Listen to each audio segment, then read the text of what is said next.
Em todos os evangelhos, uma das passagens mais famosas de Jesus Cristo é o Sermão da Montanha. Embora ela seja muito famosa, ela também é muito polêmica. Você sabe por quê? É hora de descobrir.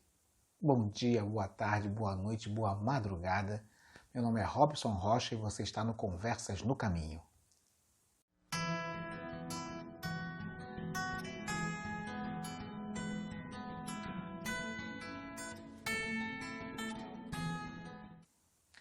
O Sermão da Montanha está registrado no Evangelho de Mateus, nos capítulos 5, 6 e 7. Só por isso ele já merece algumas considerações especiais e específicas. Em primeiro lugar, o Evangelho de Mateus é o mais judaico dos 4 evangelhos da Bíblia. Ele foi escrito para a comunidade de judeus convertidos a Jesus Cristo no primeiro século, ou seja, uma comunidade de cristãos judeus que vivia ou na Palestina ou na Síria do primeiro século. Por isso ele possui uma grande ênfase na messianidade de Jesus Cristo, registrada no Antigo Testamento.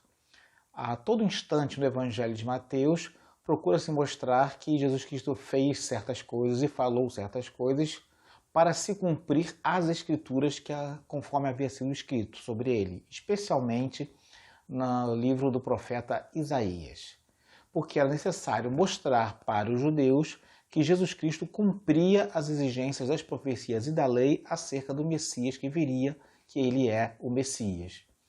Os demais evangelhos, como não foram escritos para judeus, mas para os cristãos do mundo em geral, não têm esta necessidade de mostrar este vínculo de Jesus com o Antigo Testamento. Então, essas citações das profecias do Antigo Testamento são muito mais raras nos demais evangelhos. Outra questão importante é que Mateus procura traçar paralelos entre Jesus e Moisés, porque foi Moisés o grande profeta que trouxe a lei para o povo de Israel quando ainda estavam peregrinando pelo deserto. Vamos ver algumas dessas semelhanças.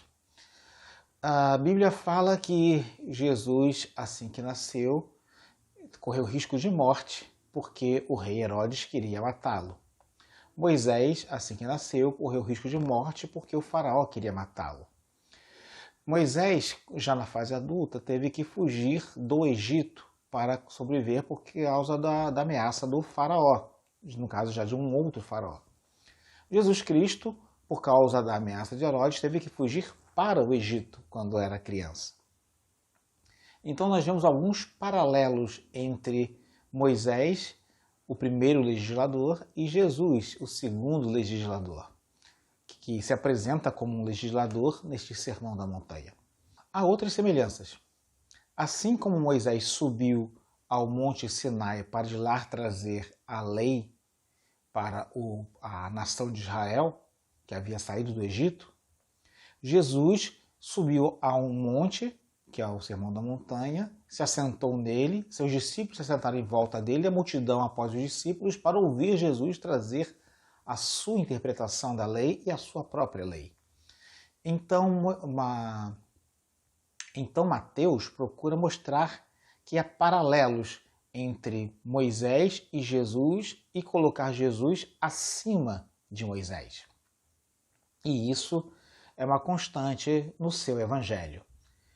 E o Sermão da Montanha ele é fundamental para esse objetivo de Mateus ao escrever o seu evangelho. Como nós vimos, ele subiu ao monte e começa a ensinar o povo. E ele começa com as bem-aventuranças.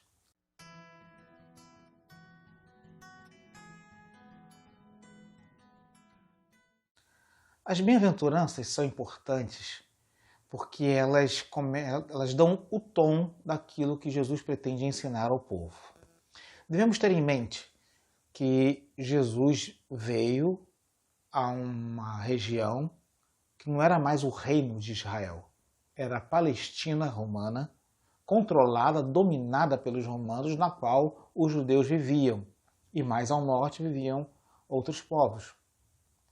E era uma nação dominada por uma força estrangeira militar, uma nação que se orgulhava do seu passado, das monarquias davídicas, e sonhava com a vinda de um Messias que pudesse libertá-los da opressão romana. Este era o contexto histórico. Era esse tipo de Messias que parte do povo esperava. E Jesus se apresenta como Messias, mas com uma mensagem bastante diferente. E ele começa a deixar isso claro nas bem-aventuranças. Vamos começar pela palavra bem-aventurado. A palavra bem-aventurado no grego é makarios. Seu significado pode ser bem-aventurado ou abençoado, bem-afortunado. Não é uma boa tradução colocá-la como feliz, porque a felicidade é algo que vem de dentro de nós. Mas a boa-aventurança, o ser abençoado, é algo que vem de cima para baixo. O maior abençoa o menor. Quando Jesus fala que alguém é bem-aventurado ou abençoado por ser pobre, por sofrer perseguição, por ter fome e sede de justiça, ele quer dizer que essa pessoa vai ser abençoada por Deus por estar passando por essas condições, por estar vivendo nessa situação. E outra coisa importante é que na maior parte dessas passagens das bem-aventuranças, Jesus fala no futuro. Bem-aventurados que choram, porque serão consolados. Bem-aventurados aqueles que têm fome e sede de justiça, porque serão fartos. Então Jesus Cristo está falando para algo que vai acontecer no futuro. A promessa naquele momento não era para o aqui e para o agora, mas Cristo prometia que aqueles que viviam uma vida de dificuldade, uma vida de lutas, uma vida de choro, uma vida de sofrimento, uma vida de anseio pela justiça, que num momento futuro isso iria ser satisfeito. Ou seja, Jesus Cristo está falando acerca do advento do seu reino. Aquele famoso conceito teológico do já e ainda não. O reino de Deus já começou porque Jesus Cristo veio, mas ele ainda não se manifestou em sua plenitude porque Jesus Cristo ainda não retornou. E nós estamos no período de construção do reino de Deus, que ocorre por meio da pregação do Evangelho pela Igreja de Cristo. Cristo está iniciando o seu reino, está proclamando o seu reino, e ele começa a ensinar para um povo que não esperava um reino espiritual, mas um reino físico, que no futuro eles seriam consolados, no futuro eles seriam fartos e que a vida agora não seria fácil. Bem-aventurados aqueles que sofreriam perseguição por causa do nome dele.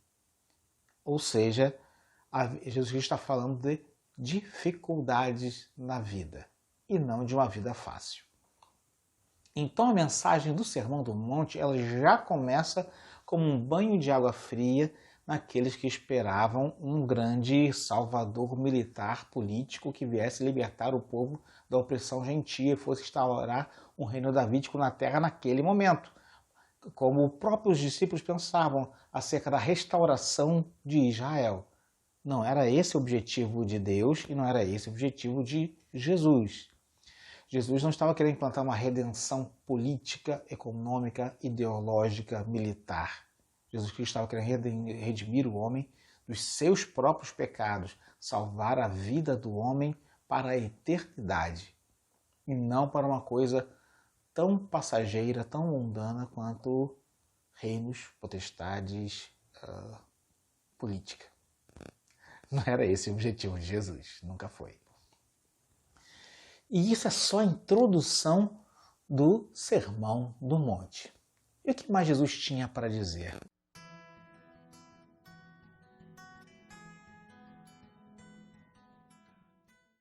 Em seguida, Jesus diz que seus discípulos são o sal da terra e a luz do mundo. E ele dá um exemplo bem claro sobre isso. Ele fala que a função do sal é salgar. Se assim não for, não serve para nada, não ser pisado pelos homens.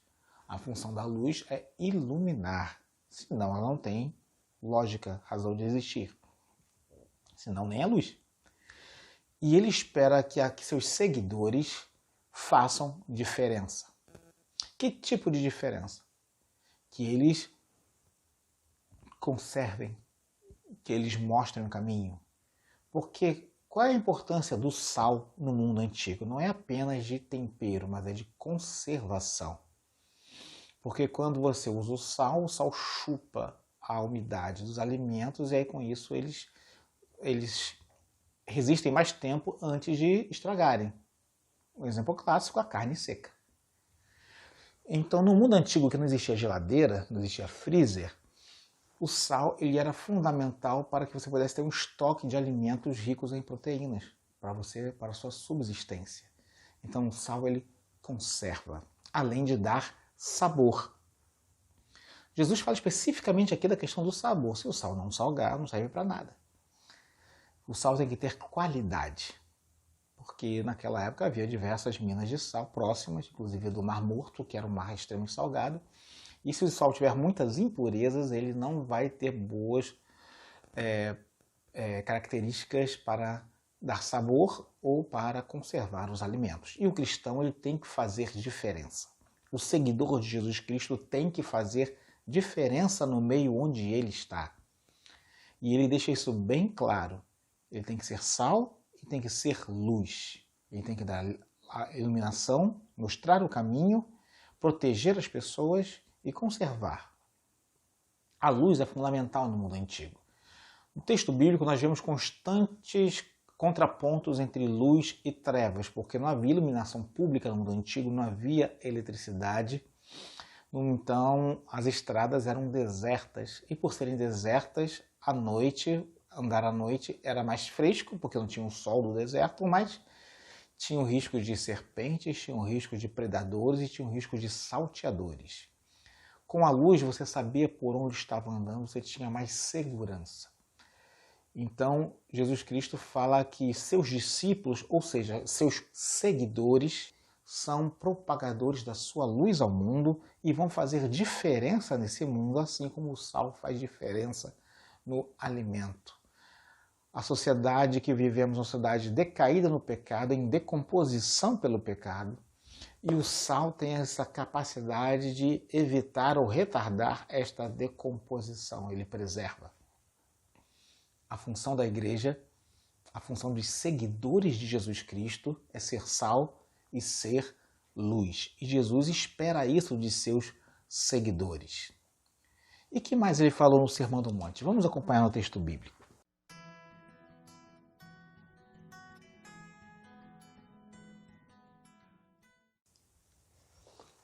No capítulo 5, versículos 17 em diante, Jesus fala sobre o cumprimento da lei e dos profetas.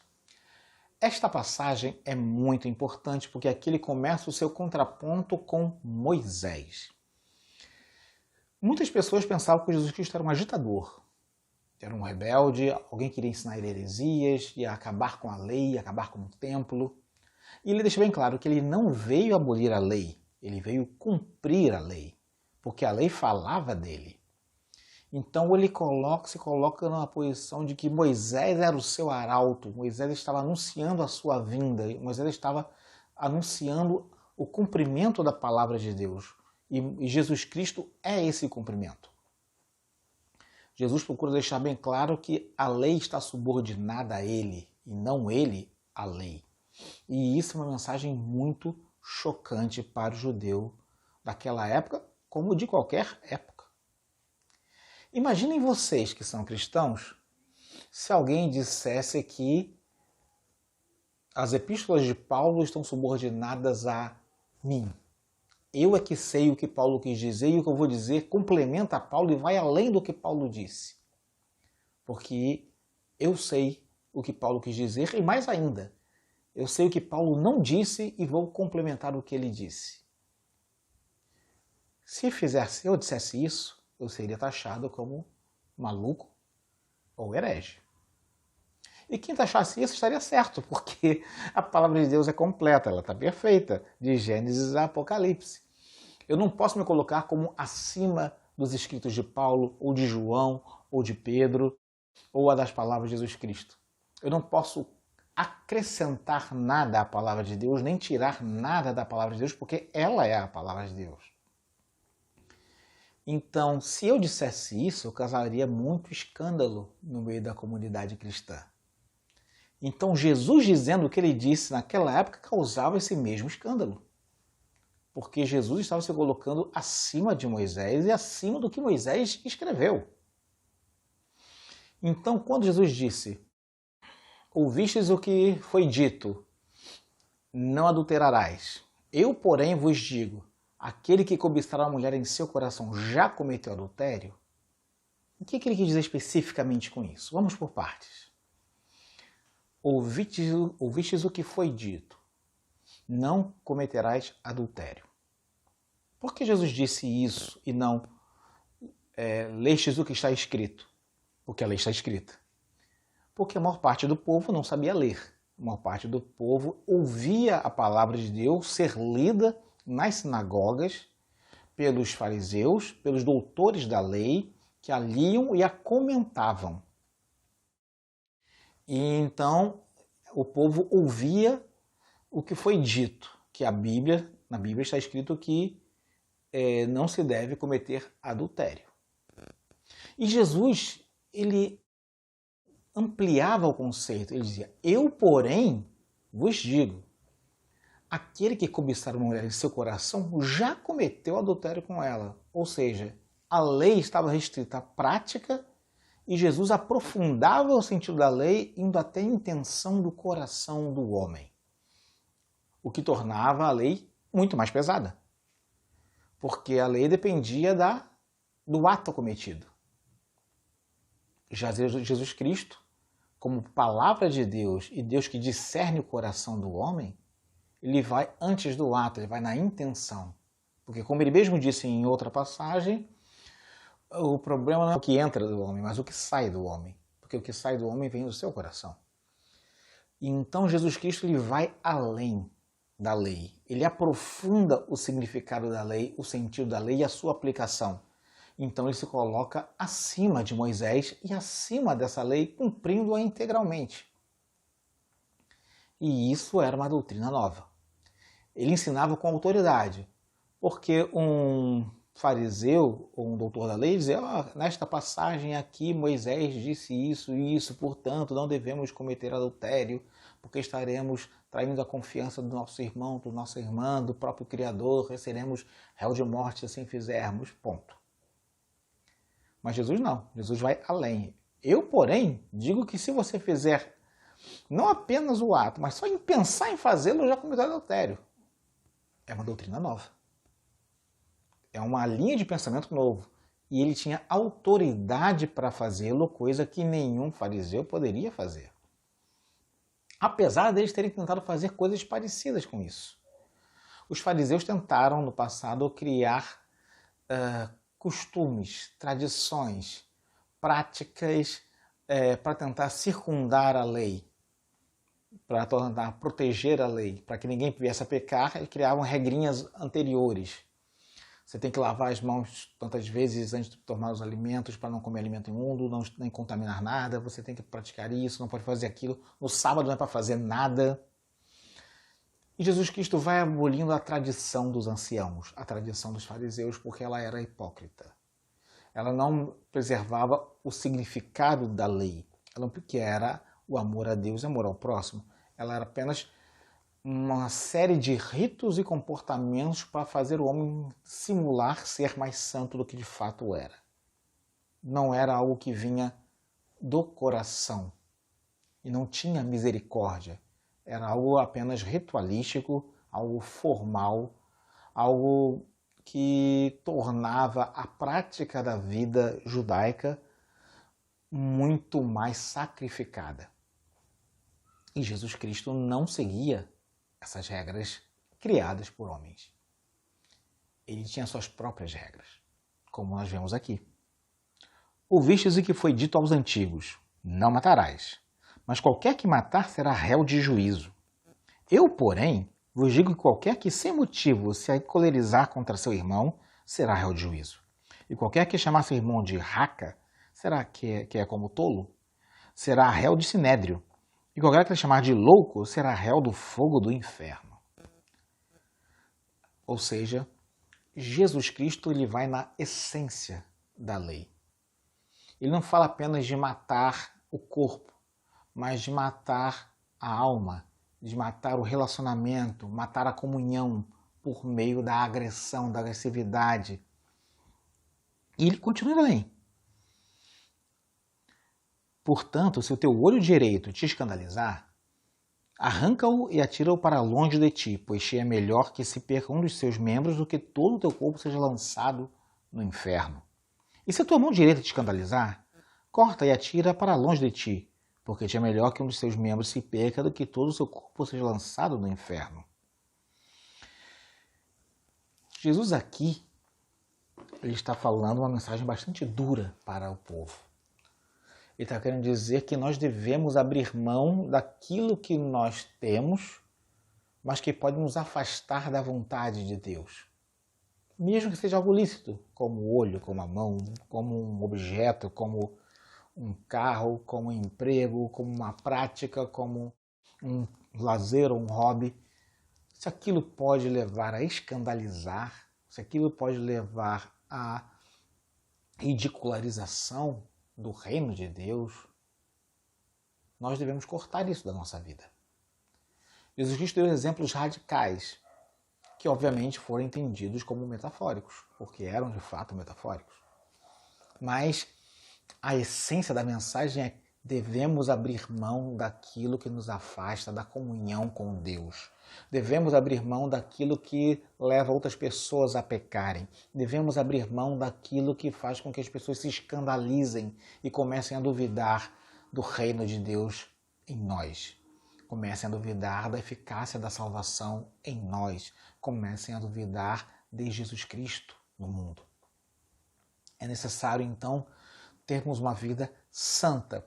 A palavra santa, que em grego é hagios e que em hebraico é kadosh. Em hebraico é kadosh. Ela significa separado. Separado do pecado, separado do mundo, separado dos povos gentios, como era em Israel, mas também separado para Deus, separado para um serviço, reservado para Deus. O seguidor de Jesus Cristo tem que ser santo, ou seja, ser reservado para a vontade de Deus Pai. Submisso à vontade de Deus Pai e abrir mão de qualquer coisa que afaste desta vontade. É esse o sentido desta mensagem. E ela não é nem um pouco fácil ou simpática.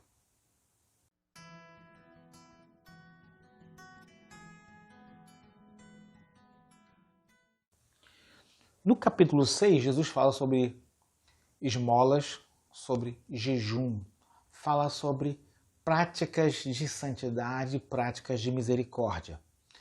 Ele procura deixar bem claro para as pessoas que estavam ouvindo à sua volta, que praticavam esses atos, que faziam parte da sua rotina diária, que isso tem que ser feito do coração por amor à pessoa que a recebe. No caso da esmola, por exemplo. Não é para ser um ato de marketing pessoal. Não é para as pessoas verem o quanto você é piedoso. É para aquela pessoa ser abençoada porque você se importa com ela. O jejum tem que ser um ato para Deus. As pessoas não precisam saber para ver o quanto você ou eu somos santos, ou consagrados, ou dedicados. Quem já fez isso já ganhou o seu galardão, disse Jesus Cristo, que é o marketing pessoal. Hoje em dia, nós estamos na época das redes sociais, dos influenciadores. Isso ganha novos significados, porque está todo mundo procurando mostrar que é mais bem-sucedido do que realmente é, mais inteligente do que realmente é, mais descolado do que realmente é. E as redes sociais se tornam um altar para um Deus chamado eu. Jesus Cristo, nessa passagem, nos convida a tirarmos o eu do trono e do altar e colocarmos Deus. E porque colocamos Deus no trono, nós fazemos o bem ao próximo. Porque Deus se importa com o próximo.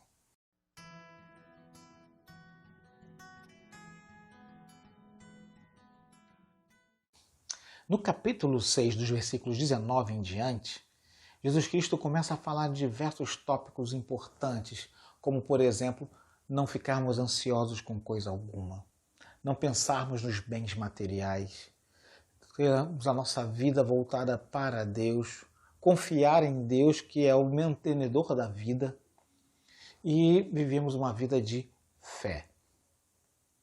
São mensagens muito desafiadoras em tempos altamente materialistas e consumistas que vivemos hoje.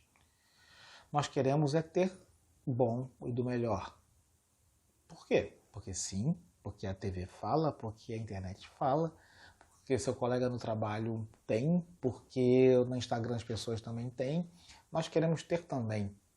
Nós queremos ter TV de tela plana de 400 mil polegadas, nós queremos ter um som de qualidade Dolby Atmos, nós queremos ter uma sala gigantesca, nós queremos ter um carro híbrido ou elétrico, quem sabe, nós queremos ter tudo aquilo que dizem que nós merecemos ter. Mas Jesus Cristo disse que nós não devemos nos preocupar com o dia de amanhã. Jesus Cristo disse que não devemos preocupar com o que vamos comer ou deixar de comer, o que vamos vestir ou deixar de vestir. Jesus Cristo disse que nós não devemos pensar em bens materiais, porque tudo isso é passageiro. Nada disso é eterno, nada disso é perene, nada disso é significativo para a vida de alguém que nasceu de novo. A mensagem do Evangelho, ela é profundamente antimaterialista. Se quiser ser mais radical, ela é até mesmo anticapitalista, sem entrar em questões políticas ou ideológicas aqui. Mas é que o capitalismo, como conceito filosófico, é baseado na aquisição de capital. E Jesus Cristo disse para não nos procurarmos em ter prata ou ouro, não nos procurarmos até aquilo que se enferruja. O Evangelho nos ensina a vivermos uma vida de contentamento. Se contentar com aquilo que tem. Vamos ver aqui nas palavras de Jesus, no capítulo 6, no versículo 25. Tem que dar referência, né? Por isso eu vos digo, não andeis cuidadosos com a vossa vida pelo que haveis de comer ou pelo que haveis de beber, nem quanto ao vosso corpo, pelo que haveis de vestir. Não é a vida mais do que o mantimento e o corpo mais do que a vestimenta?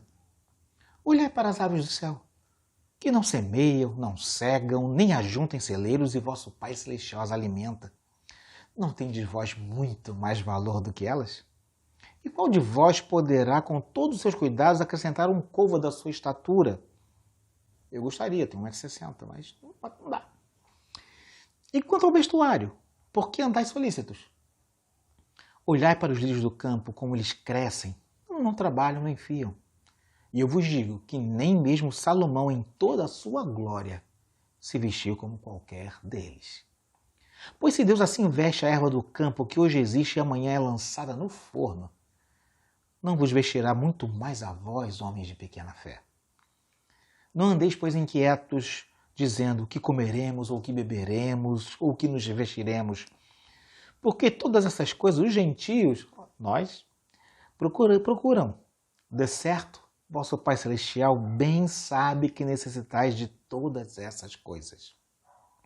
Mas buscai primeiro o reino de Deus e a sua justiça, e todas essas coisas vos serão acrescentadas.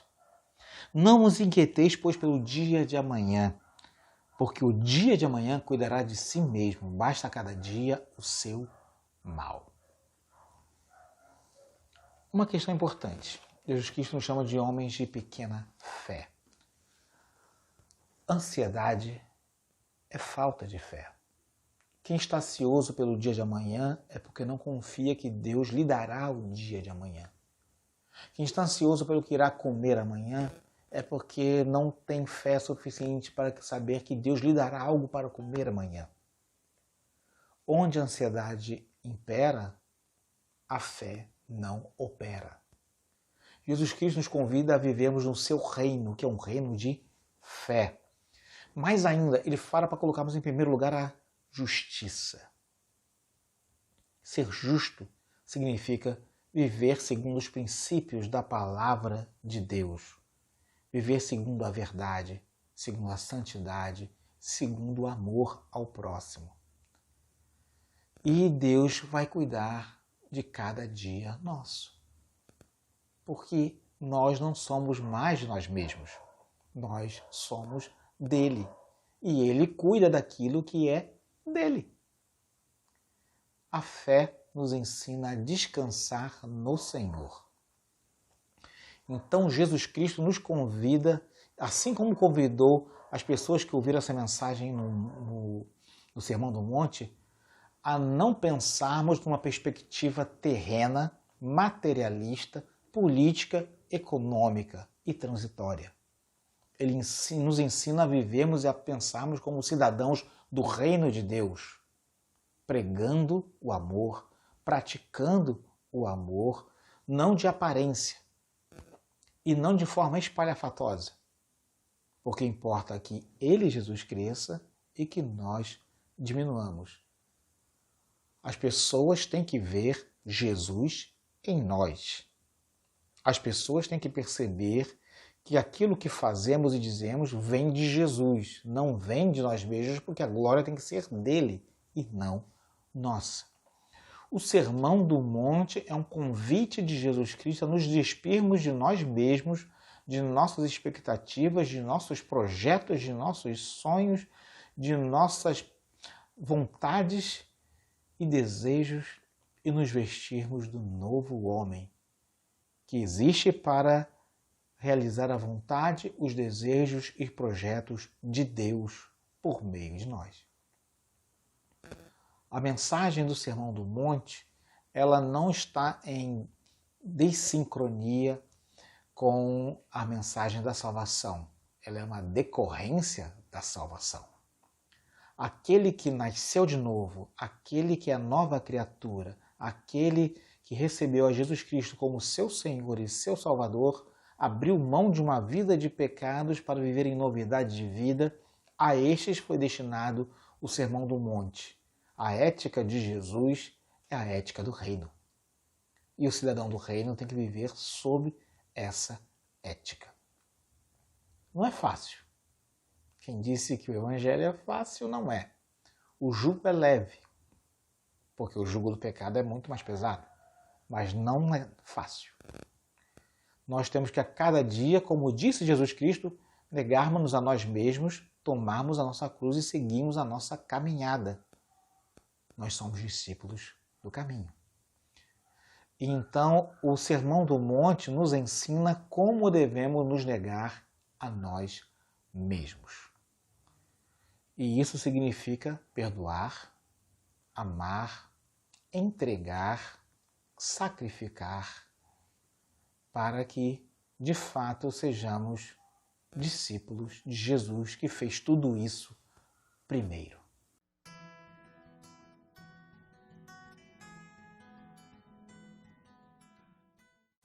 O Sermão da Montanha, ele coloca todo instante o ser humano em subordinação a Deus e coloca o ser humano numa posição de humildade. Então, a mensagem do Sermão da Montanha é muito desagradável para o cristianismo ocidental moderno. Ela não fala de vitórias, não fala de grandes empregos, não fala de ser cabeça e não ser cauda, não fala de uma vida confortável, não fala de grandes eventos, não fala de tudo aquilo que a gente gosta. Ela fala de submissão, fala de fome e sede de justiça, fala de choro, ela fala de ajudar a quem precisa sem contar para ninguém. Ela fala de ir além do que a lei mosaica fala para ser feito. O Sermão do Monte, ele é um desafio a cada cristão.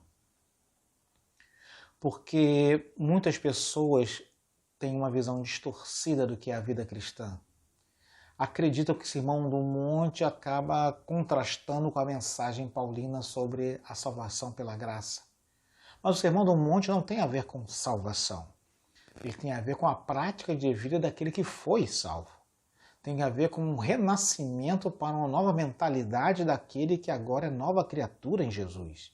De olhar para Deus como seu Senhor e da sua vida como um instrumento nas mãos dele para abençoar o próximo, por meio da pregação do Evangelho, por meio da prática da misericórdia, por meio da oração, por meio do jejum, por meio de uma vida de santidade ao Senhor. O Sermão do Monte, ele é um desafio a cada cristão. Que possamos nos experimentar o Sermão do Monte em nossas vidas, que possamos vivenciá-lo a cada dia, que possamos meditar nele. Por isso, convido a cada um de vocês a relerem o Sermão do Monte. É rapidinho, capítulos 5, 6 e 7, para entenderem o que Deus espera dos cidadãos do seu reino aqui e agora. Bom, era isso que eu tinha para dizer para vocês. Muito obrigado pela paciência de me ouvirem e até a próxima caminhada. Se gostaram desse vídeo, já sabe, deixa o like. Se não gostarem, pode dar um dislike, pode me ignorar. Se gostaram muito, compartilhem, porque o conhecimento da palavra de Deus é para ser compartilhado. Por isso que eu separo um tempinho da minha vida para preparar esses vídeos para vocês. Porque a palavra de Deus tem que ser semeada. Fiquem com Deus e até a próxima caminhada.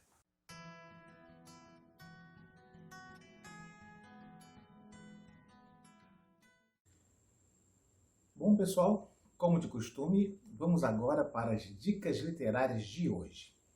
A primeira dica é esta Bíblia aqui. Bíblia de Estudo Palavras-Chave.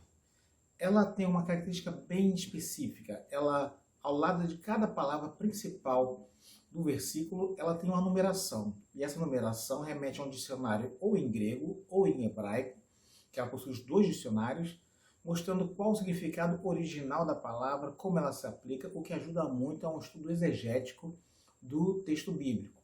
Além disso, ela possui diversas outras notas exegéticas. Por exemplo, no estudo de hoje eu falei sobre a palavra Macários, que significa bem-aventurado. O comentário que eu fiz, eu retirei desta Bíblia aqui também. Um outro livro muito importante que eu queria recomendar para vocês é este aqui, O Sermão do Monte, do meu amigo César Moisés de Carvalho. Esse livro ele é muito importante. Boa parte do que eu falei, quase tudo do que eu falei, eu tirei aqui desse livro. Ele também faz a citação de Macários como bem-aventurado.